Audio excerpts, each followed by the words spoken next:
हे guys, जय Mahakal. Welcome to your channel MPRM। आशा करती हूँ कि आप सभी स्वस्थ होंगे, निरंतर अपने एग्जाम की तैयारी कर रहे होंगे। आज हम पढ़ने वाले हैं भारतीय अर्थव्यवस्था से नागरिकता। इसको हम चेतन मीना इंस्टीट्यूट की नोट से कंप्लीट करेंगे। तो चलिए गाइस, स्टार्ट करते हैं। यदि आप हमारे चैनल पर नए हैं तो पहले चैनल सब्सक्राइब कीजिए, वीडियो को लाइक कीजिए, कमेंट कीजिए, अपने प्यारे प्यारे फ्रेंड्स के साथ शेयर कीजिए। चलिए स्टार्ट करते हैं। नागरिकता।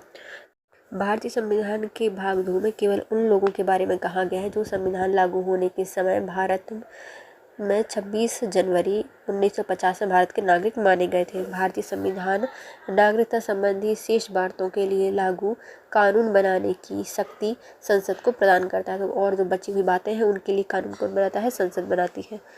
अनुच्छेद 11 के तहत संसद उन शक्तियों का प्रयोग करते हुए भारतीय नागरिकता संशोधन विधेयक 1955 पारित किया था। इस अधिनियम में संविधान लागू करने के लिए या लागू होने के बाद नागरिकों की प्राप्ति समाप्ति संबंधी उपबंध किए गए हैं कि किसी भी नागरिक को कैसे संविधान के द्वारा नागरिकता प्राप्त होगी और कैसे समाप्त की जाएगी। तो नागरिकता को प्राप्त करने के मुख्यतः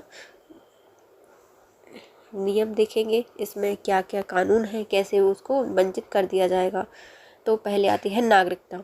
नागरिकता किसी देश के संविधान द्वारा प्रदत्त वह अधिकार होता है जो केवल नागरिकों ही प्रदान किया जाता है, किसी और को नहीं मिलता, बल्कि जो देश के नागरिक हैं उनको ही दी जाती है उस देश की नागरिकता। नागरिक कौन होता है? तो नागरिक उस व्यक्ति को कहा जाता है जो किसी राज्य के स्थानीय निवासी होते हैं। उन्हें उस राज्य के सभी राजनीतिक, सामाजिक, कानूनी अधिकार प्राप्त होते हैं। साथ ही उससे राज्य द्वारा घोषित कर्तव्य के पालन की अपेक्षा की जाती है। तो नागरिक क्या है? तो ऐसा व्यक्ति जो कि किसी राज्य का स्थायी निवासी हो, वहाँ के राजनीतिक, सामाजिक, कानूनी अधिकार प्राप्त करता हो और वहाँ पर जितने भी राज्य के द्वारा घोषित कर्तव्य हैं उन सभी का पालन करता हो, या फिर ऐसी अपेक्षा की जाती हो कि ये पालन करेगा। भारतीय संविधान के भाग 2 में अनुच्छेद 5 से 11 तक नागरिकता संबंधी उपबंध किए गए हैं। तो संविधान के भाग 2 में और अनुच्छेद 5 से 11 तक में नागरिकता संबंधी उपबंध किए गए हैं। पहले आता है अनुच्छेद 5। वे नागरिक भारत के मूल निवासी हैं जो निम्नलिखित शर्तें पूरी करते हैं। तो भारत के मूल निवासी कौन कौन होंगे? तो पहला तो वह व्यक्ति यदि उसका जन्म भारत में हुआ हो तो वह भारत का मूल निवासी होगा। यदि उसके माता पिता में से किसी एक का जन्म भारत में हुआ है, माता पिता किसी का भी जन्म भारत में हुआ है तो वो भी भारतीय माना जाएगा। संविधान लागू होने के 5 वर्ष पूर्व से वह भारत में रह रहा हो तो भी भारत में मूल निवासी माना जाएगा। तो अनुच्छेद 15 करता है 3 बातों का उल्लेख जिससे किसी व्यक्ति को भारत का मूल निवासी माना जाएगा। पहला, यदि वह भारत में जन्म हुआ हो या फिर उसके माता पिता किसी एक का जन्म हुआ हो या फिर भारत जब स्वतंत्र हुआ था उसके 5 वर्ष पूर्व भारत में रह रहा हो। नेक्स्ट है अनुच्छेद 6। ऐसे व्यक्ति को नागरिकता के संबंध में जो कि पाकिस्तान से आए हों। तब छठवें में क्या कहा गया है? क्या छठे बच्चे हैं जो पाकिस्तान से भारत में आए हैं, है ना। ऐसे नागरिकों को कैसे नागरिकता मिलती है? उनसे संबंधित शर्तों को उनको पूरा करना होगा। यदि वह 19 जुलाई 1948 से पूर्व स्थानांतरित हुए हों, भारत में सामान्यतः निवास कर रहे हों। यदि वह कोई व्यक्ति पाकिस्तान से 19 जुलाई 1948 से पूर्व भारत में आ गया है और सामान्य निवास कर रहा है तो उसको भारत की नागरिकता दी जाएगी। दूसरा, यदि कोई व्यक्ति 19 जुलाई 1948 को या उसके बाद भारत आया हो, वह पंजीकरण के द्वारा नागरिक बन सकता है। तो उसको क्या करना पड़ेगा? जो 19 जुलाई 1948 के बाद आया है उसे पंजीकरण के द्वारा नागरिकता प्राप्त करनी होगी। इसके लिए कम से कम 6 माह तक भारत में निवास करना पड़ेगा। यदि वह 6 माह निवास करता है भारत में तो वह क्या हो जाएगा? भारत का नागरिक बन जाएगा। तो अनुच्छेद 6 में भी 2 शर्तें दी गई हैं ऐसे लोगों को जो कि पाकिस्तान से भारत में आए हैं। पहले आता है 19 जुलाई 1948 से पहले जो व्यक्ति भारत में आया है वह सामान्यतः निवास कर रहा हो तो उसको मान्यता या नागरिकता मिल जाएगी। दूसरा आता है 19 जुलाई 1948 के बाद जो भारत में आया हो उसको पंजीकरण के माध्यम से नागरिकता मिल जाएगी, लेकिन उसे 6 माह तक भारत में निवास करना होगा। फिर आता है अनुच्छेद 7वां। ऐसे व्यक्ति जो 1 मार्च 1947 के बाद से पाकिस्तान स्थानांतरित हो गए हैं और पुनः लौटकर भारत आए हो। तो कुछ ऐसे व्यक्ति बचे हैं जो बेचारे इसके साथ भी रहना चाहते हैं उसके साथ भी रहना चाहते हैं। पहले वो क्या पाकिस्तान चले गए थे, अब वो फिर से भारत आना चाहते हैं। तो 1 मार्च 1947 के बाद से पाकिस्तान स्थानांतरित हो गए थे, मतलब जब भारत आज़ाद हुआ था उसके बाद पाकिस्तान चले गए थे, लेकिन वहाँ पे अच्छा नहीं लग रहा, पुनः भारत लौट कर आना चाहते हैं तो उनके लिए क्या शर्तें होंगी। तो ऐसे व्यक्ति को पंजीकरण के माध्यम से भारत में नागरिक बन सकता है वह, किंतु उन्हें प्रार्थना पत्र के बाद 6 माह तक यहाँ रहना होगा। तो उसे पहले प्रार्थना पत्र प्राप्त करना होगा, लिखना होगा, उसके बाद उसे 6 माह तक भारत में रहना होगा, तब उसे नागरिकता मिलेगी। जो साथ में दिया गया है ऐसे व्यक्तियों के बारे में नागरिकता संबंधी नियम, जो कि 1 मार्च 1947 के बाद भारत से पाकिस्तान चले गए थे, लेकिन फिर से वहाँ पे अच्छा नहीं लगा, भारत आना चाहते हैं, तो उनके लिए इसमें नागरिकता दी जाएगी। कैसे? उनको पंजीकरण के माध्यम से नागरिकता मिलेगी और उन्हें प्रार्थना पत्र के बाद 6 माह तक भारत में रहना होगा। नेक्स्ट आता है अनुच्छेद 8। ऐसे व्यक्ति जिनके वंश का कोई व्यक्ति भारत का नागरिक हो या वह स्वयं भारत से बाहर रह रहा हो। तो ऐसा कोई व्यक्ति जिनकी वंश का कोई व्यक्ति भारत का नागरिक हो और वह स्वयं भारत के बाहर रह रहा हो, वह पंजीकरण के द्वारा भारत के नागरिक बन सकता है। तो कोई व्यक्ति है तो उसके वंश का कोई व्यक्ति यदि भारत का नागरिक हो और वह स्वयं बाहर रह रहा हो, तो वो उसका जो बच्चा है, जो भी है रिलेटिव है, वो क्या बन सकता है? भारत का नागरिक बन सकता है। लेकिन कैसे? पंजीकरण के माध्यम से। 8 में यह उपबंध दिए गए हैं। फिर आता है अनुच्छेद 9। इसमें कहा गया है कि वह व्यक्ति जो भारत का नागरिक नहीं माना जाएगा जो कि स्वेच्छा से किसी देश की नागरिकता ग्रहण कर ली हो। तो इसमें बताया गया है कि no no no no no, ये वाला व्यक्ति नहीं होगा। क्यों नहीं होगा? तो कौन सा वाला व्यक्ति भारत का नागरिक नहीं होगा? तो ऐसा व्यक्ति भारत का नागरिक नहीं माना जाएगा जिसने किसी अपने इच्छा से किसी अन्य देश की नागरिकता प्राप्त कर ली हो, तो वह भारत का नागरिक नहीं होगा। अनुच्छेद करता है 9। फिर आता है अनुच्छेद 10। प्रत्येक व्यक्ति जो भारत का नागरिक हो या समझा जाता है, यदि संसद इस प्रकार के किसी विधान का निर्माण करे। तो 10 में कहा गया है कि प्रत्येक व्यक्ति जो भारत का नागरिक है यह समझा जाता है, यदि संसद इस प्रकार के किसी विधान का निर्माण करे तो वह भारत का व्यक्ति होगा। फिर आता है अनुच्छेद 11। इसमें कहा गया है कि संसद को यह अधिकार होगा कि वह नागरिकता के अर्जन और समाप्ति के तथा नागरिकता से संबंधित अन्य सभी विषयों के संबंध में विधि बना सकती है। तो मतलब देखो 10 में तो कहा गया है कि कोई व्यक्ति को नागरिक हटा दिया है तो हट जाएगा, बना दिया तो बन जाएगा। 11 में कहा गया है कि संसद के पास ये शक्ति है कि जो कैसे नागरिकता प्राप्त करनी है, कैसे समाप्त करनी है, नागरिकता से संबंधित जितने भी नियम है नागरिकता से संबंधित, वो नियम कौन बना सकती है? संसद बनाती है, विधि के माध्यम से विधि बना सकती है अनुच्छेद 11 के तहत। फिर आता है नागरिकता का अर्जन। मैंने पढ़ लिए 5 से 11 तक क्या दिए गए हैं?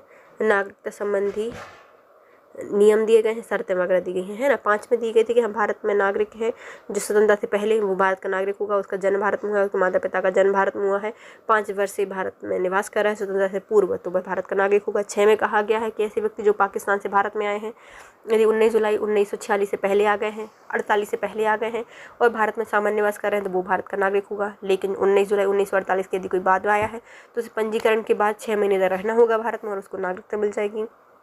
अनुच्छेद 7 में कहा गया है कि कोई व्यक्ति 1 माह 1947 के बाद भारत से पाकिस्तान गया, फिर पाकिस्तान से भारत आना चाहता है, तो उसको प्रार्थना पत्र पंजीकरण के साथ 6 महीने तक भारत में रहना होगा, तब उसे नागरिकता मिलेगी। 8 में कहा गया है कि कोई भी ऐसा व्यक्ति जिसके वंश का कोई व्यक्ति बन सकता है जो कि स्वयं भारत के बाहर रह रहा हो, तो वो भी नागरिक कहलाएगा। पंजीकरण के माध्यम से वह भारत की नागरिकता प्राप्त कर सकते हैं। 9 में कहा गया है कि ऐसा व्यक्ति नागरिक नहीं होगा जिसने स्वेच्छा से किसी अन्य देश की नागरिकता प्राप्त कर ली है। 10 में कहा गया है कि प्रत्येक व्यक्ति जो कि भारत का नागरिक है यह समझा जाएगा, संसद इस प्रकार के विधान का निर्माण कर सकती है। 11 में संसद कोई विधि बना सकती है नागरिकता को प्राप्त करने संबंधी और नागरिकता को समाप्त करने संबंधी नियम में विधि बनाकर कोई भी नियम बना सकती है। फिर आता है नागरिकता का अर्जन करना। भारतीय नागरिकता अधिनियम 1955 के तहत 5 ऐसे तरीके बताए गए हैं जिनके आधार पर कोई भी व्यक्ति भारत की नागरिकता प्राप्त कर सकता है। तो कोई व्यक्ति को यदि भारत का नागरिक बनना है, नागरिकता प्राप्त करनी है, तो 5 ऐसे नियम हैं कि वह भारत का नागरिक बन सकता है। पहले आता है जन्म से, वंश के आधार पर, पंजीकरण के द्वारा, देशीकरण के द्वारा या फिर भूमि अर्जन के द्वारा। तो नागरिकता कैसे प्राप्त होगी? पहले आते हैं भारतीय संविधान अधिनियम 1955 के द्वारा 5 तरीके से नागरिकता प्राप्त हो सकती है। पहले आता है जन्म से संबंधित। कैसे जन्म से? तो प्रत्येक व्यक्ति जिसका जन्म संविधान द्वारा लागू अर्थात 26 जनवरी 1950 को या उसके बाद भारत में हुआ हो, तो वह भारत का नागरिक होगा। तो ऐसा कोई व्यक्ति है जो कि संविधान लागू होने की पहले या बाद में 26 नवंबर 1949 के बाद में यदि भारत में जन्म हुआ है तो वह व्यक्ति भारत का ऑटोमेटिक नागरिक बन जाएगा, बशर्ते उसके जन्म के समय उसके माता पिता दोनों भारत के नागरिक हों, उसके माता पिता में से कोई एक भारत का नागरिक हो या दूसरा और अवैध प्रवासी ना हो तो वह भारत का नागरिक माना जाएगा। तो कैसे होगा?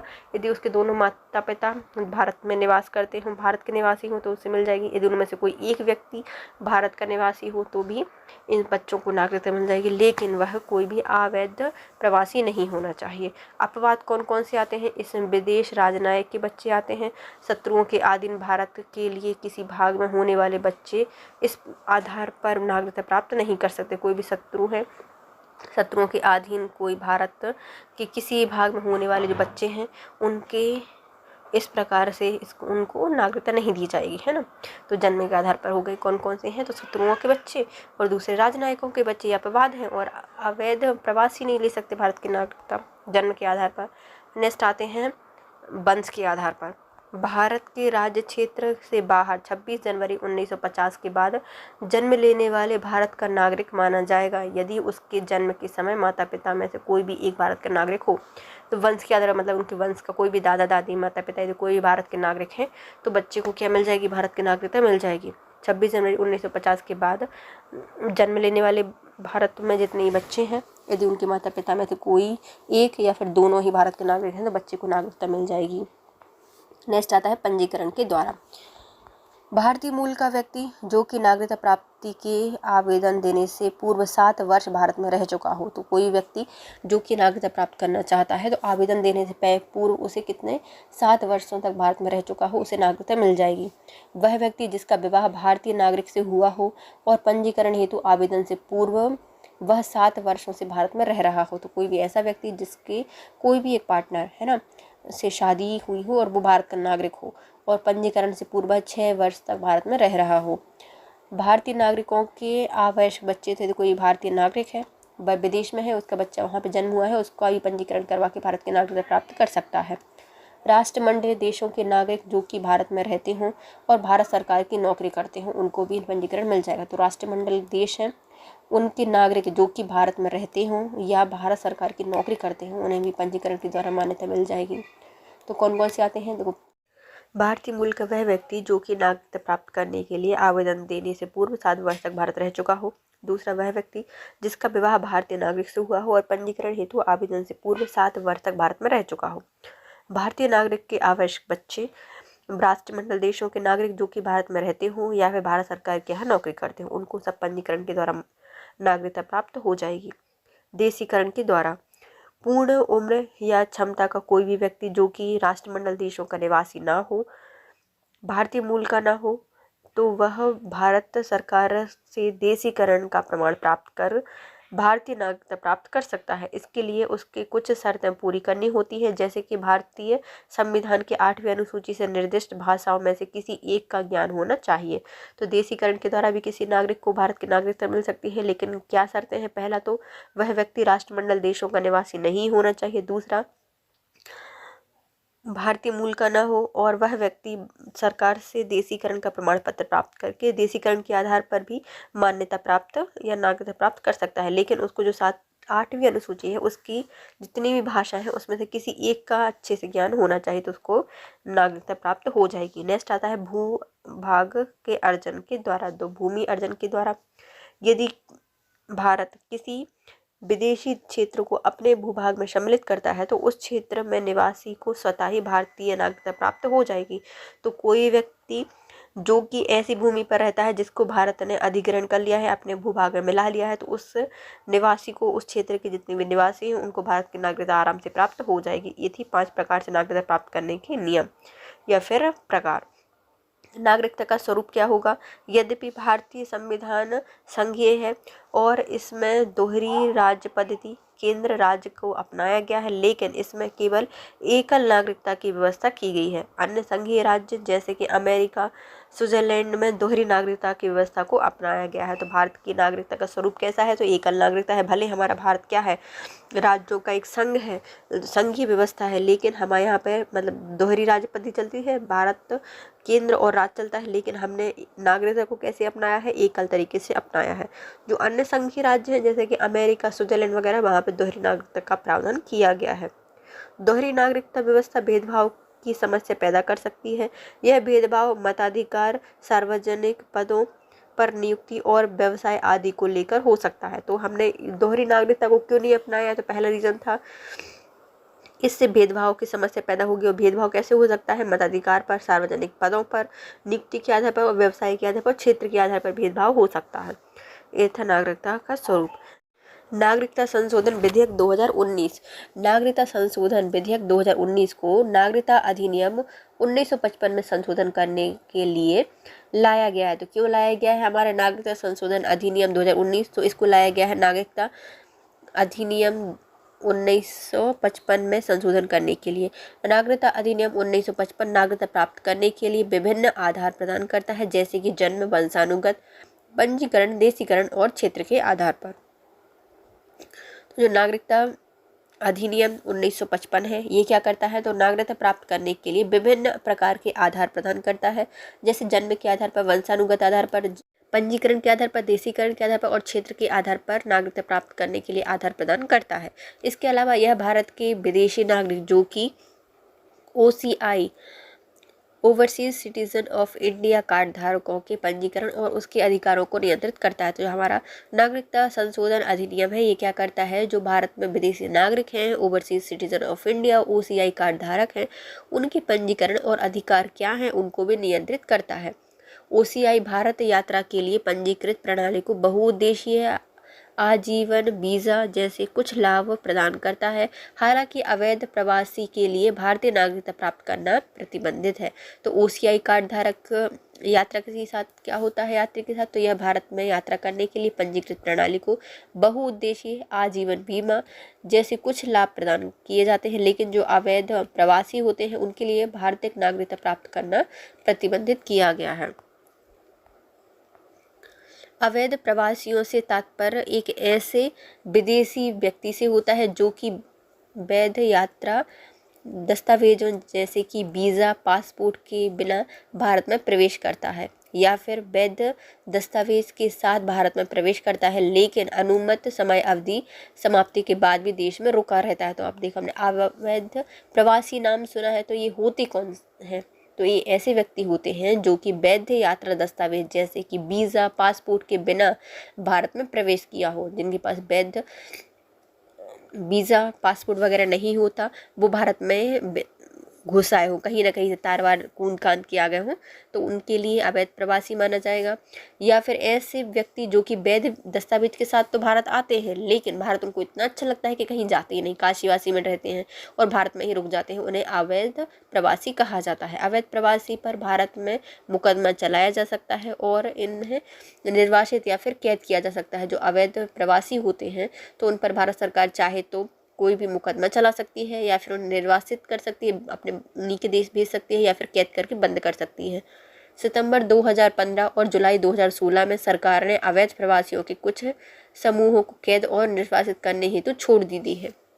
अभी सितंबर 2015 को और जुलाई 2016 को सरकार की तरह जो अवैध प्रवासी है ना, उनके लिए कुछ कैद में और निर्वासित करने के लिए छूट दे दी गई है। नेक्स्ट आता है संशोधन विधेयक के प्रमुख प्रावधान क्या है। तो नागरिकता संशोधन विधेयक है, उसमें या अधिनियम में क्या क्या प्रावधान किए गए हैं। तो पहले विधेयक के लिए संशोधन के अनुसार 31 दिसंबर 2014 को उनसे पहले अफगानिस्तान, बांग्लादेश, पाकिस्तान से भारत आए हिंदू, सिख, बौद्ध, जैन, पारसी एवं ईसाइयों को वैध प्रवासी नहीं माना जाएगा।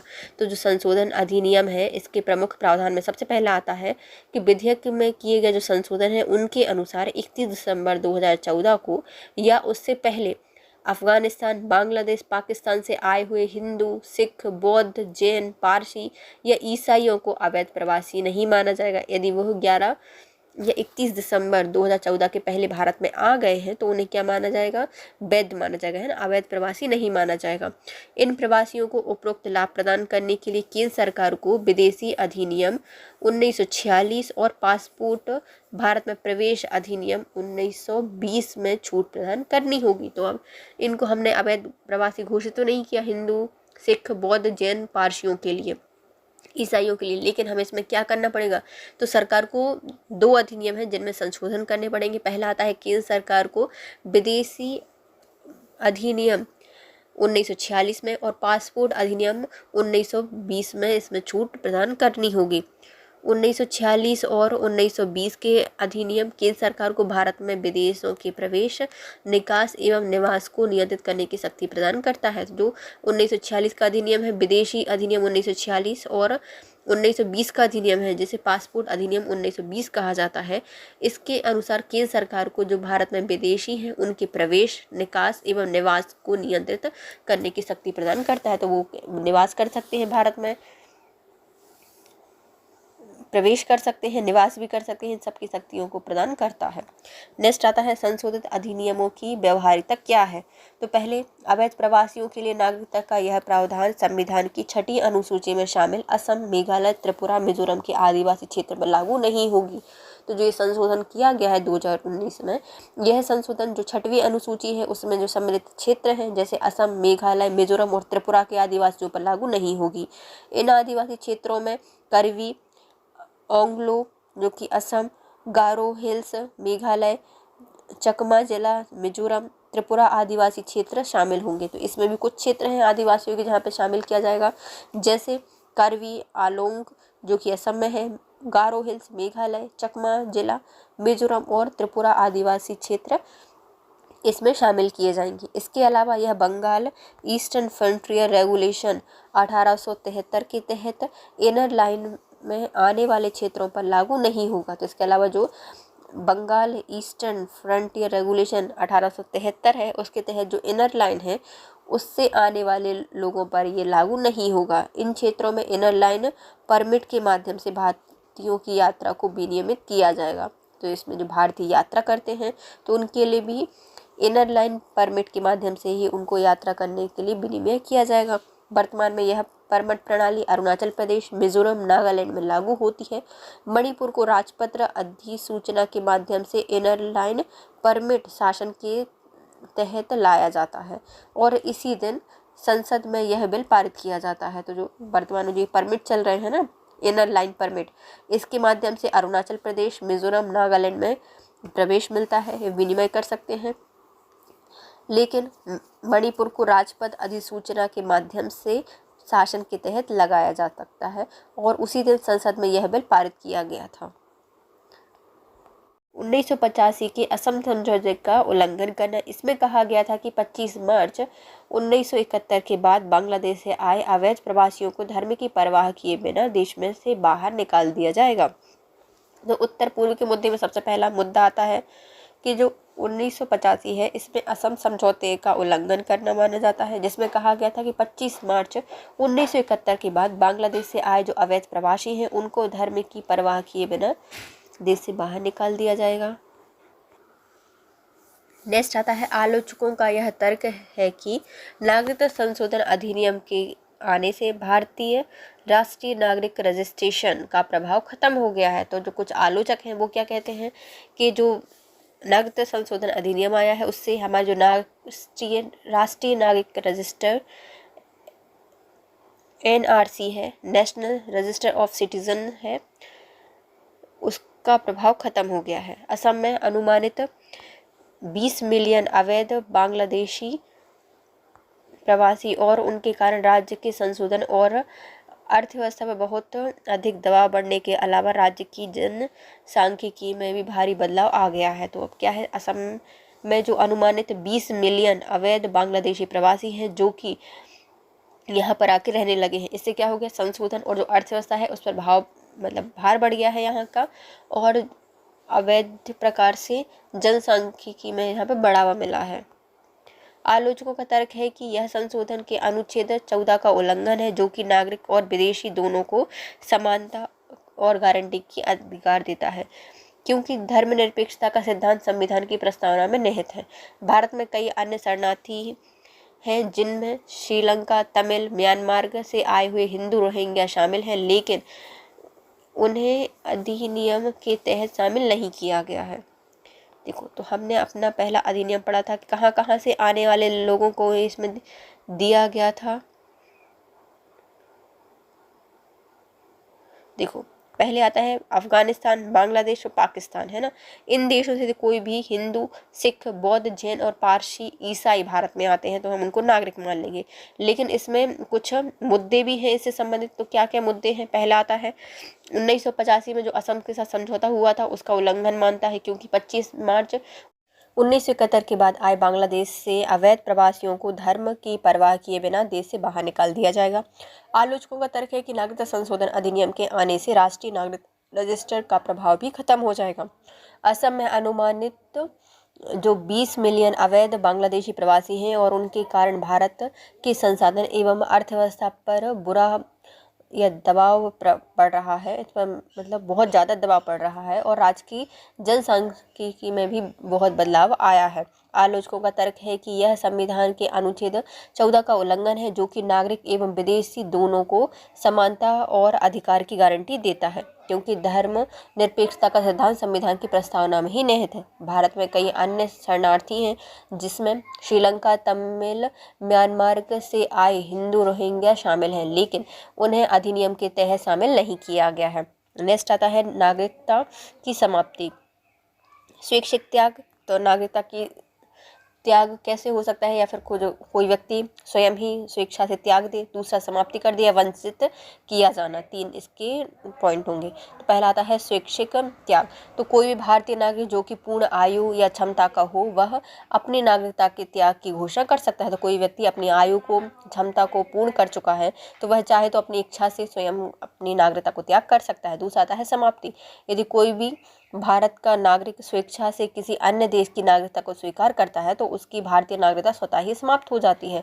तो कोई व्यक्ति स्वेच्छा से दूसरे देश की नागरिकता ग्रहण कर ली तो भारत की नागरिकता क्या बचेगी? नहीं बचेगी, तो वो स्वतः ही समाप्त हो जाएगी। नेक्स्ट आता है वंचित किया जाना। भारत सरकार किसी भी व्यक्ति को उनकी नागरिकता से वंचित कर सकता है यदि उस व्यक्ति ने नागरिकता प्राप्त करने के लिए झूठे तथ्य दिए हों या फिर फर्जी तरीके से नागरिकता प्राप्त की हो। तो कोई भी जो भारत सरकार है वो कोई भी व्यक्ति की नागरिकता को समाप्त कर सकते हैं। कैसे? या फिर वंचित कर सकते हैं। कैसे करेंगे? यदि उसने झूठे साक्ष्य पेश किए हो या फिर फर्जी तरीके से वह भारत की नागरिकता प्राप्त कर चुका हो। एनआरसी, राष्ट्रीय नागरिकता रजिस्टर। एनआरसी वह रजिस्टर है जिसमें सभी भारतीय नागरिकों का विवरण शामिल होता है। 1951 की जनगणना के बाद तैयार किया गया था और रजिस्टर में उस जनगणना के दौरान गणना किए जाने के लिए सभी व्यक्तियों का विवरण शामिल होता है। तो एनआरसी कब बनाई गई थी? राष्ट्रीय नागरिकता रजिस्टर बनाया गया था 1951 की जनगणना के बाद। तो इसमें क्या होता है? इसमें वो सभी व्यक्ति शामिल होते हैं जो कि 1951 में जो जनगणना हुई थी उसमें जो तथ्य हुए थे या उन सभी व्यक्तियों को शामिल इसमें किया जाता है। इसमें केवल उन व्यक्तियों के नाम को सम्मिलित किया जाता है जो कि 25 मार्च 1971 के पहले से असम में रह रहे हैं। इसके बाद राज्य में पहुंचने वालों को बांग्लादेश वापस भेज दिया जाएगा। तो जो राष्ट्रीय नागरिकता रजिस्टर है इसमें ऐसा प्रावधान किया गया है कि 25 मार्च 1971 से पहले असम में जो भी व्यक्ति आके रह रहा है उसको वहाँ की नागरिकता दी जाएगी और उसके बाद से आने वाले जितने बांग्लादेशी हैं उनको वापस बांग्लादेश में भेज दिया जाएगा। एनआरसी की रिपोर्ट ही बताती है कि कौन भारतीय नागरिक है और कौन नहीं। तो जो एनआरसी है तो ये कुछ ऐसी छोटी छोटी चीज़ नहीं बल्कि ये बताती है कि तुम नागरिक हो या नहीं। तो इसका प्रमाण कौन देता है? राष्ट्रीय नागरिकता रजिस्टर देती है। अप्रवासी भारतीय नागरिक एनआरआई, भारतीय नागरिकों जो साधारणतः भारत के बाहर रहते हैं और उनके पास भारतीय पासपोर्ट होता है उन्हें क्या कहा जाता है? एनआरआई कहा जाता है ना। तो जैसे कनाडा लोग जाते हैं ना तो कई सिख जाते हैं वहाँ पर, तो यदि वो कहाँ पर है? भारतीय नागरिकता उनके पास है लेकिन रहते कहाँ हैं? कनाडा में रहते हैं। तो उनको क्या कहा जाता है? एनआरआई कहा जाता है। तो अप्रवासी भारतीय एनआरआई क्या कहलाते हैं? तो ऐसे नागरिक जो कि भारत से बाहर निवास करते हैं और उनके पास भारतीय पासपोर्ट है तो वो कहलाते हैं एनआरआई, अप्रवासी भारतीय एनआरआई। भारतीय मूल के व्यक्ति पीआईओ, एक व्यक्ति जो या जिसका कोई पूर्वज भारतीय नागरिक हो और जो वर्तमान में अन्य देश की नागरिकता या राष्ट्रीयता धारण करता हो या करती है, जिसका वह विदेशी पासपोर्ट धारक है, तो उसे क्या कहा जाएगा? भारतीय मूल का व्यक्ति कहा जाएगा। तो कोई भी व्यक्ति या उसका कोई पूर्वज, दादा दादी, नाना नानी, माता पिता, कोई भी जो कि वर्तमान में अन्य देश की नागरिकता धारण कर चुका है, तो उसके जो बच्चे हैं वो क्या है? अन्य देश की नागरिकता धारण कर चुके हैं, लेकिन उनके पूर्वज भारतीय थे, तो उनका वह विदेशी पासपोर्ट धारक भी है। इन्हें क्या कहा जाता है? इन्हें कहा जाता है भारतीय मूल के व्यक्ति। विदेशी भारतीय नागरिक कौन कहलाते हैं? तो ऐसे व्यक्ति OCI जो विदेशी भारतीय नागरिक कार्ड होल्डर हो, नागरिकता अधिनियम 1955 के अंतर्गत आते हैं।